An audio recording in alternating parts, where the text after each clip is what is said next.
नमस्कार जोहार। युवा के प्लेटफॉर्म में आप सभी का स्वागत है। टू द पॉइंट के एक और टॉपिक में हम लोग आज ही बात करते हैं जाति जनगणना की, क्योंकि प्रधानमंत्री की अध्यक्षता वाले राजनीतिक मामलों की कैबिनेट समिति ने अगली जनगणना में उसमें जाति जनगणना को शामिल करने का निर्णय लिया है। अगर हम पिछली बार की बात करें कि कब जातिगत जनगणना हुई थी, तो ये 1931 में हुई थी। 1941 में भी जातिगत जनगणना के आंकड़े एकत्र किए गए थे, लेकिन उनको सार्वजनिक नहीं किया गया था। हाल में इस तरह के जातिगत जनगणना का मुद्दा बिहार से काफ़ी पॉपुलर हुआ है। बिहार में 2023 में बिहार जाति सर्वेक्षण किया गया था। इसके अलावा कर्नाटक और तेलंगाना में भी जातिगत सर्वेक्षण किए गए हैं। झारखंड सरकार ने भी सोमवार 24 मार्च 2025 को इस बात की घोषणा की है कि आगामी वित्तीय वर्ष में राज्य में जाति आधारित सर्वेक्षण कराएगी। जाति जनगणना और जाति सर्वेक्षण में क्या अंतर है? जनगणना केंद्र सरकार का काम होता है, राज्य सरकार के हिस्से की बात नहीं है। तो राज्य सरकारें सर्वेक्षण कराती हैं। जनगणना किसी देश में एक निश्चित समयावधि में सभी व्यक्तियों के जनसांख्यिकीय, आर्थिक, सामाजिक डेटा को एकत्र करने, संकलन करने, विश्लेषण और उसका प्रसार करने की संपूर्ण प्रक्रिया है। और भारत में जनगणना 10 वर्षों के नियमित अंतराल पर की जाती है। संविधान का अनुच्छेद 246 के तहत जनगणना संघ का विषय है, केंद्र का विषय है। सबसे पहले जैसे जो जनगणना भारत में हुई थी वो शुरुआत 1871 में हुई थी। पूर्ण जनगणना 1881 में की गई। लास्ट जनगणना की बात करें तो 2011 में हुआ है, और उसके बाद कोविड के कारण में जनगणना अभी संभव नहीं हुआ है। इसके अलावा सामाजिक आर्थिक जनगणना 2011 में किया गया था, जिसमें जाति आधारित आंकड़े जुटाए गए थे और उनका प्रयोग बीपीएल परिवार और व्यक्ति को चुनने में किया जाता है। और इसके अलावा अन्य सरकारी सेवाओं के वितरण में भी सामाजिक आर्थिक जाति जनगणना 2011 का डाटा का प्रयोग किया जाता है। आइए देखते हैं जनगणना और जाति सर्वेक्षण में क्या अंतर है। ये जनगणना अधिनियम 1948 द्वारा कानूनी आधार द्वारा प्राप्त है। और जैसे हम लोगों ने देखा, जाति जनगणना संविधान में 246 के तहत केंद्र सरकार का विषय है और यह संवैधानिक है। इसको केंद्र सरकार आयोजित करती है और इसमें एसटी एससी के सामाजिक आर्थिक आंकड़े एकत्र किए जाते हैं, बाद बाकी किसी और समुदाय के नहीं किए जाते हैं।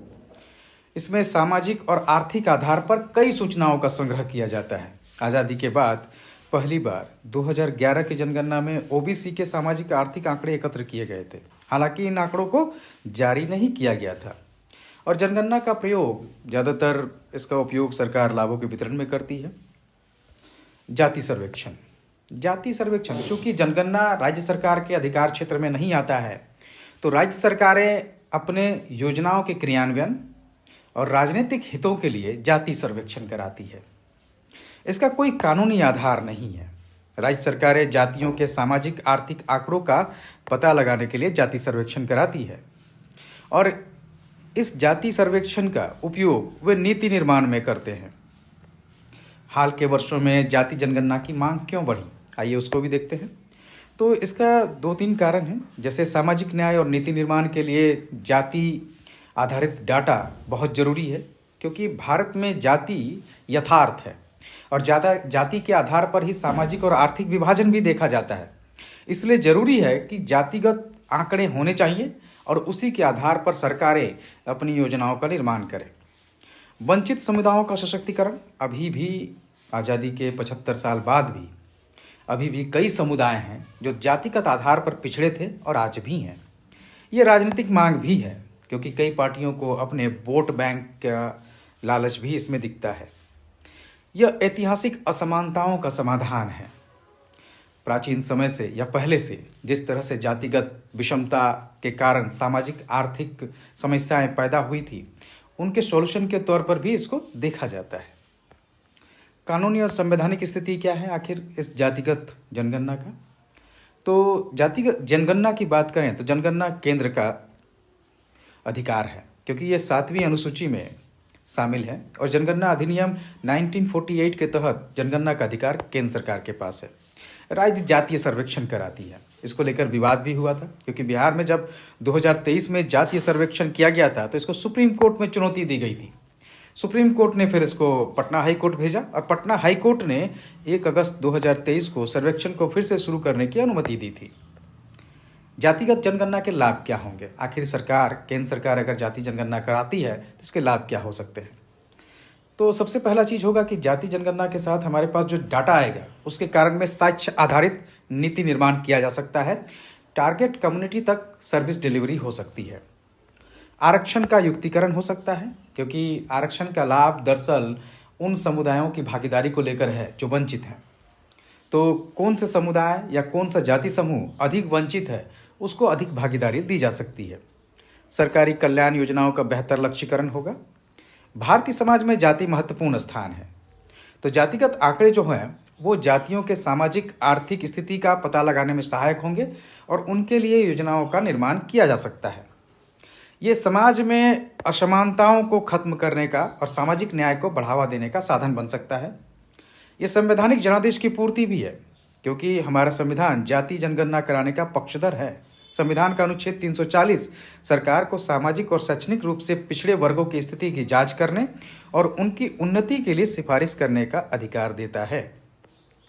इसके अलावा भी हम लोग बात करें तो जैसे संवैधानिक संस्थान जो हैं एनसीबीसी, नेशनल आपका जो है पिछड़ा वर्ग आयोग, वो भारत की जनगणना 2021 में ओबीसी के आबादी का डेटा संग्रह करने का सिफारिश किया है।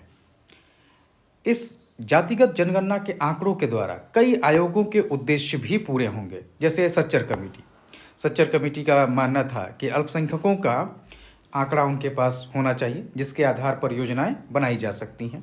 इसके अलावा जो रोहिणी आयोग है हाल में, जिसका उपयोग ओबीसी आरक्षण के उपवर्गीकरण के लिए बात की जा रही है, तो अगर जातिगत जनगणना के आंकड़े आते हैं तो ये पता चलेगा कि कौन सी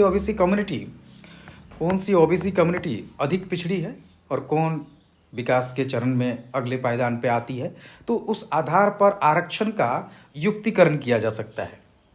इसके द्वारा जातियों से जुड़े मिथकों को भी टूटने की बात की जा रही है, क्योंकि जातियों से जुड़े कई मिथक हैं कि ये कम्युनिटी ज़्यादा आगे है या ये कम्युनिटी ज़्यादा पीछे है। तो यथार्थ डाटा जो है वो सामने आएगा।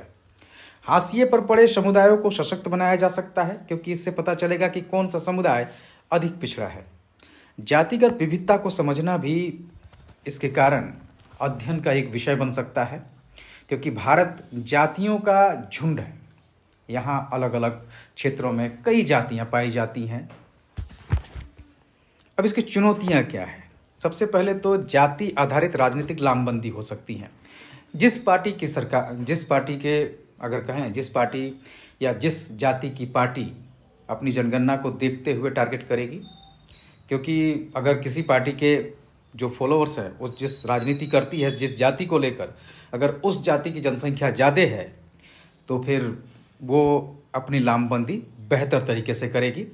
और भारत में फिर संविधान के उन परिप्रेक्ष्यों का जो कहते हैं कि सभी की समानता की बात हो, जहाँ पर अल्पसंख्यकों के अधिकार की बात की जा रही है, उसमें दूरी आ सकती है।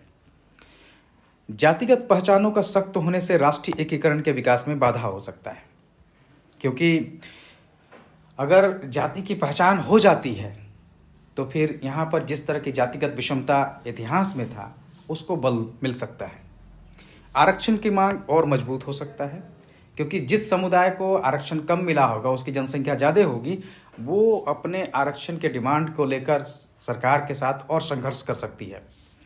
इससे प्रशासनिक और तार्किक जटिलताएं भी आएंगी, क्योंकि आखिर प्रशासन इसको किस तरह से देखता है।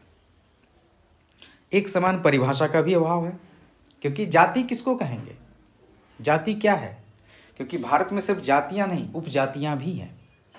तो इसको किस तरह से डिफाइन किया जाए और फिर उसको गणना की जाए, ये भी एक समस्या है।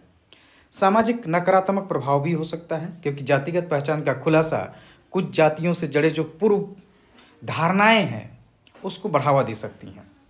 सामाजिक विभाजन का भी डर है। हो सकता है कुछ खास वर्ग अधिक शक्तिशाली हो जाएं अपने जनसंख्या के कारण।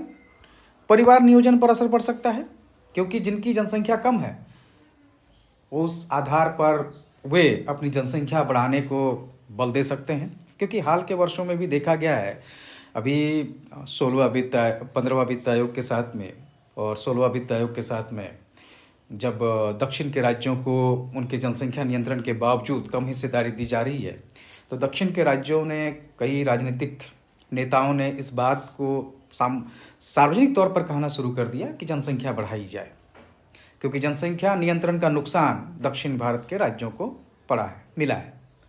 तो वैसे ही जिन जातियों की जनसंख्या कम होगी वो अपने जनसंख्या को बढ़ाने पर बल देंगे, और ये एक तरह से भारत में जनसंख्या विस्फोट को बढ़ावा दे सकता है। आरक्षण पर प्रभाव पड़ेगा, क्योंकि कई पार्टियां और विपक्ष के जो सर्वप्रमुख नेता हैं राहुल गांधी, वे भी कह चुके हैं कि इसके बाद में आरक्षण की 50% सीमा को हटाने की दिशा में कदम उठाया जा सकता है। तो आखिर इतनी समस्याएं और लाभ और इन सब के बाद आखिर क्या किया जाना चाहिए, इस कॉम्प्लिकेटेड सब्जेक्ट्स में आगे क्या हो सकता है? तो जो वर्गीकरण किया जाए जातियों का जनगणना के लिए, वो मानकीकृत हो। व्यापक प्रशिक्षण भी दिए जाने की जरूरत है जो जनगणना करेंगे उनको। जो डेटा प्राप्त किया जाए वो विश्वसनीय होना चाहिए।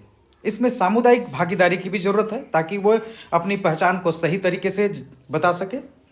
डेटा संवेदनशील होगा, इसलिए डेटा गोपनीयता और इसके दुरुपयोग को रोकने की जरूरत है। राजनीतिक दुरुपयोग से भी बचने की जरूरत है इसको।